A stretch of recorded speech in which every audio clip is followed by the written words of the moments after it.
Bueno, y en este primer bloque accidentado, podemos decir, bastante duro para los argentinos en general, en este caso los de acá en particular, bueno, tenemos que hablar de la inflación. Y lo que te decíamos al inicio del programa, el número que acaba de difundir el INDEC hace horas nada más, trágico para la Argentina, en especial para el ministro de Economía, que esperaba otra cosa. Decía que estaríamos en 4, bueno, 6,6% la inflación en febrero. Los números más, digamos, amables, que eran duros de todas maneras, incluso de las consultoras privadas, estaban en un 5,8 al 6,1. Superó todas las expectativas, pero además se suma la tercera cifra, es decir, cuando ya tenés más del 100 interanual, hay que agarrarse los pantalones fuertes. 102% interanual es el número, usted lo está viendo. 102,5, no nos olvidemos que ese medio punto es un montón también. Desde el 91, que no se superaba esa barrera del 100%. ¿Alguien nació después del 91? Hay compañeros aquí en este estudio que nunca vivieron una inflación. La inflación más alta de su vida. Bueno, otra tragedia, pero para hablar de este tema estamos en comunicación con nuestro compañero Javier Slucchi, a quien saludamos y también felicitamos por este aniversario. ¿Por qué no? Feliz cumpleaños, Javi. Gracias, feliz cumpleaños para ustedes, más bien, ahí Lore, Javi y toda la producción que está detrás de esto. Yo me incorporé bastante más tarde, así que bueno, sobre todo ustedes. Pero gracias por sumarte. Además para hablar de estos temas, Javi, que siempre te pide una buena noticia, hoy está dificilísimo. Esforzate, viejo. Está muy difícil. Sí, me parece que no hay mucha buena noticia que comunicar porque, como dicen, es el tercer mes consecutivo que aumenta la inflación cuando el gobierno esperaba, por supuesto, que exactamente lo contrario. Como bien decían, 6,6 en febrero, sobre todo motorizadas y no sé si queremos ahí ver las siguientes placas por los alimentos, que fue lo que generó que febrero, que es un mes que suele dar a la baja, entre por ahí subas estacionales fuertes, enero y marzo. Bueno, ahora pasó lo contrario y nos queda todavía justamente el tercer mes del año con otra suba fuerte. Javi, el número de 9,8% en alimentos. El rubro que más aumentó en febrero fue alimentos y bebidas no alcohólicas con 9,8%. Es un 10, es muchísimo. Es un montón. Y con lo que Javi acá nos destacó en esta placa, lo que más empujó las carnes de 28 a 35%, luego el arroz también, producto esencial, básico, 14%, básico. Y finalmente los huevos, 13%, Javi.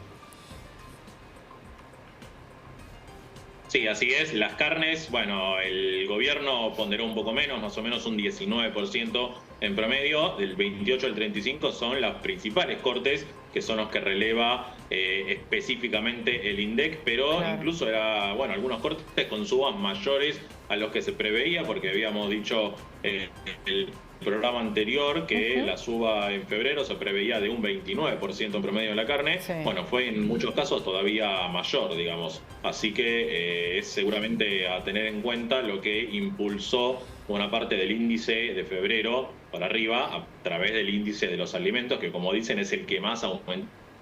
Pero además no solo eso, sino que perjudicando es el más doblemente sensible a los que tienen los sectores más vulnerables. Claro, es el más sensible, por eso también es la tragedia de pensar en ese número, en ese 9,8, porque hay que trasladarlo directamente a toda la gente que menos posibilidades tiene. Lo contábamos el otro día con lo que difunde el ISEPSI todos los meses, que era un 13,8, todavía mucho más alto que esto. Pero mirá qué cerca está ese número del INDEC a lo que se releva solo en el conurbano. Claro, ¿no? Tenemos que pensar solo en el conurbano y los productos de la canasta alimentaria. Datos que va a confirmar el INDEC este jueves. O sea, estos no son los peores números de marzo. Este jueves habrá canasta básica total, canasta básica alimentaria, que son los guarismos que se utilizan para medir pobreza e indigencia, y el 30 de marzo los nuevos datos de pobreza e indigencia certeros del INDEC que, bueno, seguramente serán muy duros para el gobierno. Sí. Y te doy un dato más, que es lo que hace, me parece, especialmente malo a este índice inflacionario. Como dijo, de hecho, el propio viceministro Rubinstein, dijo, fue sin dudas muy malo en declaraciones textuales. Lo que impactó sobre todo es la inflación núcleo, que fue incluso superior a la inflación general. Fue del 7,7%. Hasta ahora el gobierno venía destacando que, bueno, había subas muy importantes en los estacionales, en los regulados, pero que la inflación núcleo se mantenía bastante por debajo. Por ejemplo, la núcleo es la que no depende de la temporada del año, digamos, ¿no? Claro, exactamente, la que no es estacional ni de los precios regulados que fija el gobierno. Entonces, ahora esto se disparó al revés de lo que el gobierno hubiera querido, digamos. Así que realmente el panorama económico y también político, hay que decir, para el ministro de Economía muy malo, que había dicho ya que esperaba un 3 adelante en marzo. Por supuesto que esto va a ser imposible. Claro. Estoy pensando también en los efectos políticos de todo esto. Vos lo decías recién, es un problema económico, pero directamente es un problema político porque la economía golpea directamente a la política en un año electoral y con las bajas expectativas que hay respecto de que el gobierno pueda resolver estos temas más sensibles para la gente de cara a ver si se reelige, por lo menos la fuerza, ¿no? El frente de todos. Y va a ser muy difícil poder hacer una campaña con estos números. Sí, yo creo que va un poco a desestabilizar, hay que ver, digo, a lo menos a reordenar toda la campaña, porque si Massa directamente se postulaba como candidato, que es una de las grandes posibilidades, un poco se iba a ordenar todo, sean paso o no. Ahora, si hay índices muy altos y a Massa se le complica un lanzamiento en los próximos meses, ¿qué va a pasar? Claro. La posibilidad de una fórmula conjunta entre Massa y el kirchnerismo, ¿qué va a pasar si Alberto tiene más chances ahora que Massa no juega? Bueno, va a generar más incertidumbre en general dentro del frente de todos, me parece. Sí, en principio tendrá que ver esa espalda Alberto Fernández, No, que... primero, justo. A ver, hay un peso que evidentemente le está costando mucho en este gobierno, Es pero... metafórico y literal, Sí, lo de la hablemos espalda, de ¿no? otros pesos, los que nos faltan a los argentinos y los que se vieron en estos otros productos que también destacaste, Javi, acá, la harina, 000, 7,6% el aumento, la naranja, intenté comprar hoy naranja, No, olvídate. 700 pesos el kilo me quisieron cobrar. Dale. Imposible.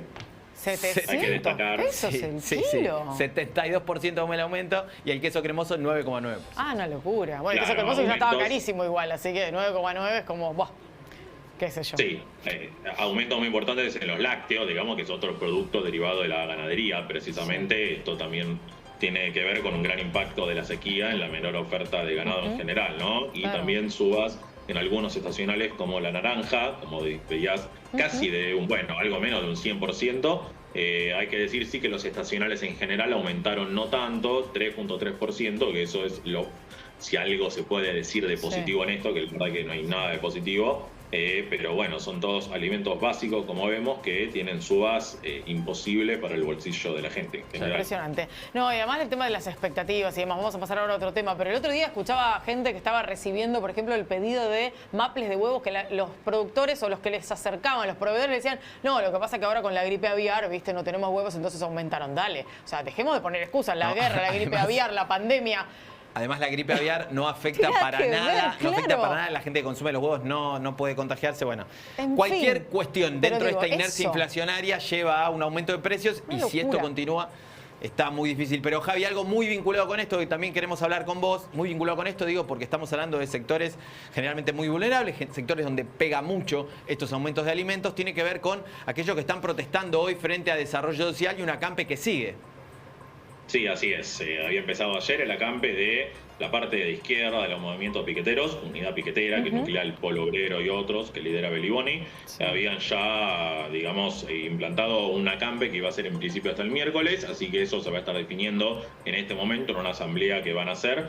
En principio va a seguir el corte allí, el acampe, en la 9 de julio hasta mañana, esperando ser recibidos por la ministra de Desarrollo Social, que hasta ahora lo único que hizo fue cruzar fuertemente a los piqueteros y anunciar una baja aparentemente definitiva de 85.000 planes sociales, que ese es el gran punto en discordia. Y esto va a ocurrir mañana, digo, además lo anunció ya dando fecha, no es que dijo vamos a estar llevando adelante este corte de 85.000 planes, digo, mañana se dan de baja. Y también cuestionó algo que Beliboni nos había dicho a nosotros en el programa de ayer. Beliboni dijo que menos de casi un 1% de las personas que forman parte del Polo Obrero serían recortados, y lo que dijo Tolosa Paz es más de 14.000 personas del Polo Obrero iban a ser cortados sus planes. Habrá que ver en esa cuenta y en esos números qué es lo que sucede. Totalmente. Javi, además, digamos, si no los reciben en el ministerio, ¿se van a quedar en el acampe?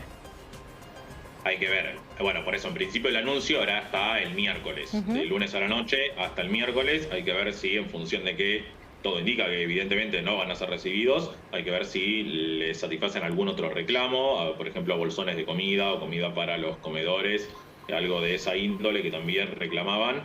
Si en ese caso sí habían anunciado, anticipado que podían levantar la protesta, pero hasta ahora lo único que hubo es acumulación de tensiones cruzadas entre la unidad piquetera y Tolosa Paz, digamos, porque lo que dicen es que, bueno, estos planes que se van a dar de baja son de beneficiarios que no existen, que se detectó tras auditoría, y los piqueteros dicen lo contrario. Es Claro. el ministerio el que está ajustando, básicamente. Así que hay un gran conflicto ahí irresoluble, al parecer. Difícil. Javi, difícil. muchísimas gracias por el informe. Esperemos también que te sigas reponiendo de Por esa favor. pierna y te tengamos acá en dos patas, Por viejo, favor, te charlando como necesitamos siempre. acá para bailar con nosotros. Esperemos que sí. A mover esas caderas. Bueno, muchas gracias, Javi. Abrazo grande. Eso no te Un lo abrazo, prometo. que estés bien. Gracias. Bueno, yo no sé si darle paso a Camila porque la saludé así tan efusivamente, pero Sí, me vino con esas te tiró historias la que yo no pálida. sé si duermo esta noche. ¿Qué hacemos? Bueno, Cami, a ver si